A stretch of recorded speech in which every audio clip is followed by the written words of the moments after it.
Welcome. In this video, we will show you how to make a hollow dental model ready for 3D printing. This process ensures efficient material usage and optimal printing results. Let's get started. First, we'll use the offset tool in hollowing mode. Set the wall thickness to be between 1 to 2 millimeters by indicating a negative value for hollowing, and then press apply. After the offset operation, you might notice some undesirable elements. To clean these up, use the mesh healer with default settings. Cleaning up your mesh before the final step is crucial.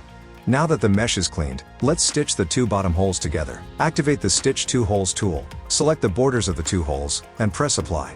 With the stitch zone still selected, activate the tool that will finish creating the bottom of our model. Ensure the arrow is directed upwards, and that you have selected the option Selection Only for fixing undercuts. If the arrow is not pointing upwards, rotate the camera to view the model from the top and press to camera. Once everything is set correctly, press apply. To ensure our model has no inconsistencies, launch the mesh healer again and repair any issues if necessary.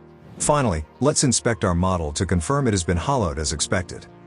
Yes, the result is great.